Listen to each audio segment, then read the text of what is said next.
Let's move on further to restriction endonuclease. Restriction endonuclease में आगे हम डिस्कस कर रहे हैं इस वीडियो में नोमेनक्लेचर कि रेस्ट्रिक्शन एंडोन्यूक्लियस जो एंजाइम्स हैं उनको हम किस तरीके से उनका नाम रखते हैं, उनको कैसे नोमेनक्लेचर करते हैं या कैसे उनकी नेमिंग होती है।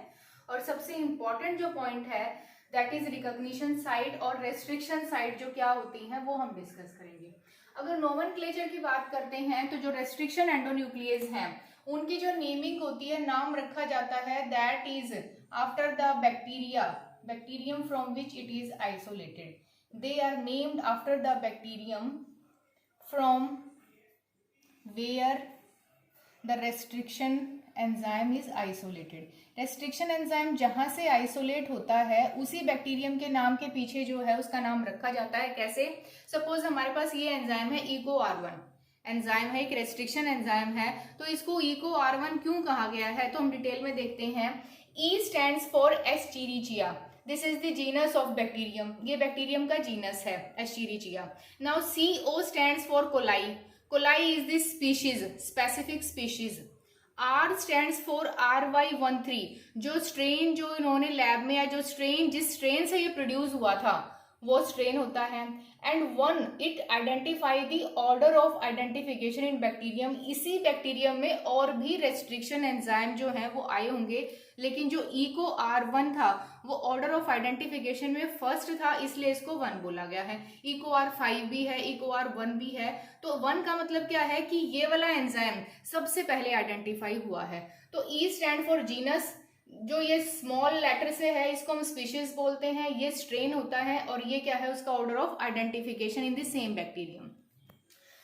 रिकॉग्निशन साइट्स या फिर इनको हम रेस्ट्रिक्शन साइट्स भी बोलते हैं, रिकॉग्निशन और रेस्ट्रिक्शन साइट्स।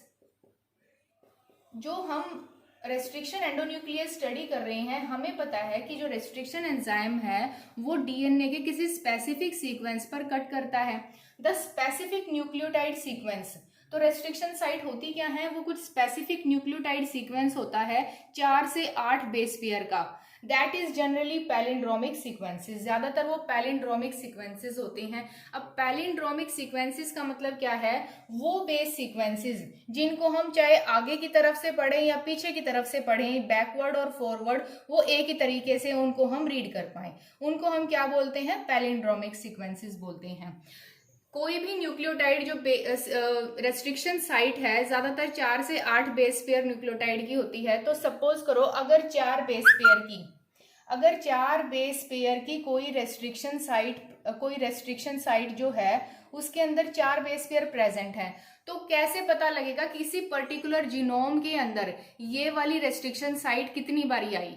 तो उसके लिए क्या फॉर्मूला होता है, 4 raise to power n। n क्या होता है कि नंबर ऑफ बेस पेयर, यानी कि 4 इंटू 4 दैट इज 256, यानी कि 256 बेस पेयर के बाद ये साइट अपने आप को रिपीट करेगी एक किसी भी जीनोम के अंदर। ऐसे ही अगर वो 6 बेस पेयर की है, 6 बेस पेयर की है वो कोई भी रेस्ट्रिक्शन साइट, तो क्या हो जाएगा 4 रेज टू पावर 6। अगर 8 बेस पेयर की कोई साइट है तो 4 रेज टू पावर 8। इस तरीके से हम ये पता लगा सकते हैं कि जो पर्टिकुलर बेस पेयर की कोई भी रेस्ट्रिक्शन साइट है वो जीनोम में कब रिपीट होगी, यानी कि कितने बेस पेयर के बाद रिपीट होगी। ये क्वेश्चन नेट में कई बार पूछा जा चुका है। जो रेस्ट्रिक्शन एंजाइम है वो किसी स्पेसिफिक रेस्ट्रिक्शन साइट को रिकॉग्नाइज करते हैं डबल स्ट्रैंडेड डीएनए में और उसको कट करते हैं। अब हमने पढ़ा था कि पैलिंड्रोमिक सीक्वेंसेस जो होते हैं वो रेस्ट्रिक्शन साइट होते हैं। अब पैलिंड्रोमिक सीक्वेंसेस होते क्या हैं, पैलिंड्रोमिक सीक्वेंसेस 2 तरीके के होते हैं, they could be mirror like palindrome और they could be inverted repeat palindrome. Mirror like का मतलब क्या है, suppose this is the restriction site और this is the specific nucleotide base pair GTAATG। अगर हम इसको पीछे की तरफ से बैकवर्ड से इसको पढ़ेंगे इट साउंड्स लाइक GTAAG। इसको चाहे आगे से पढ़ें हम चाहे पीछे से पढ़ेंगे, साउंड्स क्या करेगा, सेम करेगा एक तरीके का। इस तरीके की मिरर लाइक जो पैलिंड्रोम है ये सिंगल स्ट्रैंड डीएनए के अंदर पाई जाती हैं, these are found inside single strand DNA. लेकिन इन्वर्टेड रिपीट पैलिंड्रोम का मतलब क्या है कि ये अगर सीक्वेंस है GTATAC, अगर हम इसको लिखते हैं तो यहाँ पर G के साथ बेस पेयर क्या होता है C, T के साथ A के साथ T, then A T and G। अब हम इसको यहां से पढ़ें GTATAC और इसको यहां से पढ़ें GTATAC, तो ये वाला स्ट्रैंड, ऊपर वाला और नीचे वाले स्ट्रैंड का जो रीडिंग फ्रेम है वो क्या हो जाएगा, इन्वर्ट हो रहा है, यहाँ इस साइड में है, यहाँ इस साइड में है।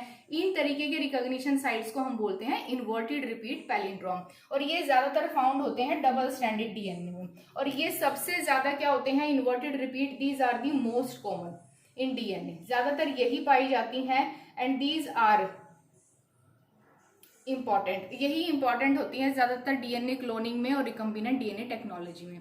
अगर हम बात करते हैं रेस्ट्रिक्शन एंजाइम की कटिंग की, यानी कि रेस्ट्रिक्शन एंजाइम किस तरीके से डीएनए मॉलिक्यूल को कट करता है, कैसे एंड प्रोड्यूस होते हैं, तो restriction enzyme they can make either blunt और स्टैगर्ड कट्स, या तो वो ब्लंट कट प्रोड्यूस करेंगे या वो स्टैगर्ड कट्स प्रोड्यूस करेंगे। अब ब्लंट और स्टैगर्ड कट्स होते क्या हैं कि जो फ्रैगमेंट प्रोड्यूस हुई है, जो रेस्ट्रिक्शन एंजाइम की कटिंग के बाद जो डीएनए की फ्रैगमेंट्स प्रोड्यूस हुई हैं, they could have blunt ends और दे कुड हैव ओवरहैंगिंग और staggered ends, they could have staggered और overhanging ends.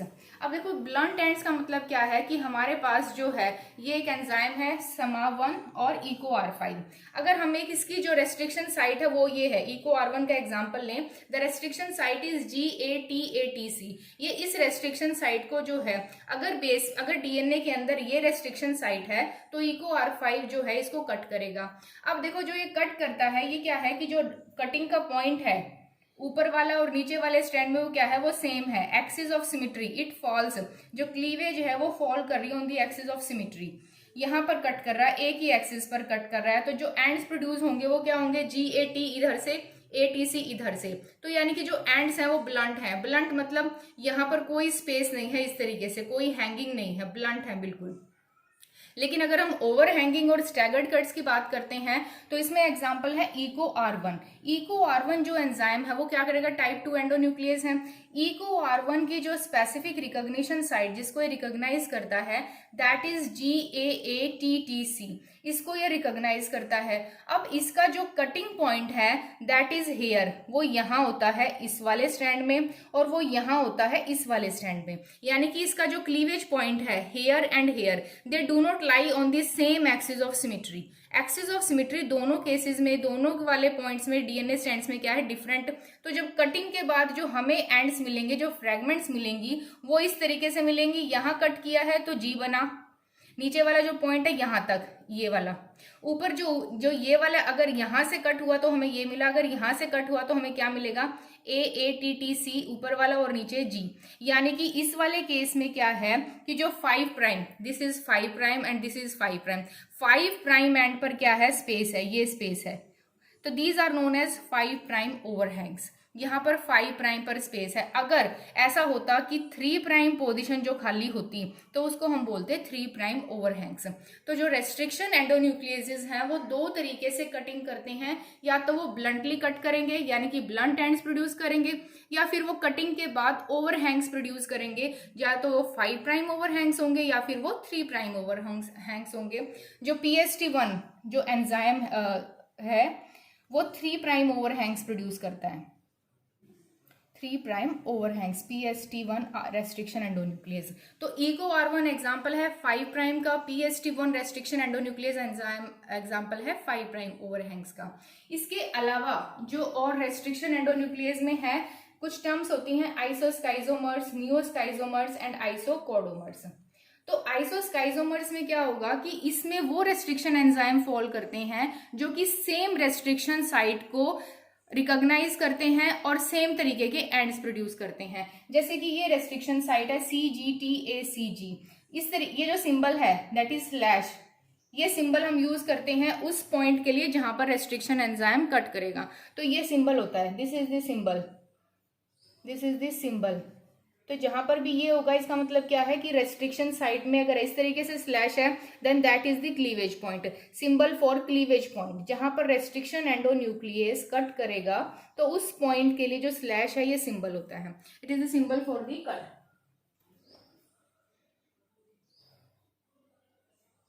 Now in case of isoschizomers, तो ये जो एंजाइम है दैट इज SPH1 और BBU1, ये दोनों ऐसे रेस्ट्रिक्शन एंजाइम्स हैं जो कि सेम रेस्ट्रिक्शन साइट को रिकॉग्नाइज करते हैं, सेम जगह कट प्रोड्यूस करते हैं, यानी कि एंड्स भी सेम होंगे और क्लीवेज पॉइंट भी सेम होगा। अब होता है नियोस्काइजोमर्स। अब नियोस्काइजोमर्स के एग्जाम्पल हैं समा और जमा। समा और जमावन क्या करते हैं? They recognise this same sequence. ये सीक्वेंस तो सेम रिकॉग्नाइज करेंगे, they recognise same sequence but cut it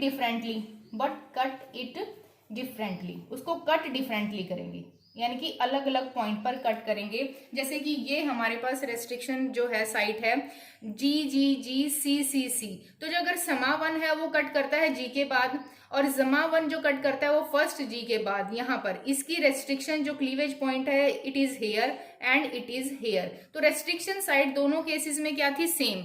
तो सेम सीक्वेंस को रिकॉग्नाइज किया बस, बट उसको जो क्लीवेज पॉइंट था दैट वाज डिफरेंट। ऐसे रेस्ट्रिक्शन एंजाइम्स को हम बोलते हैं नियोस्काइजोमर्स।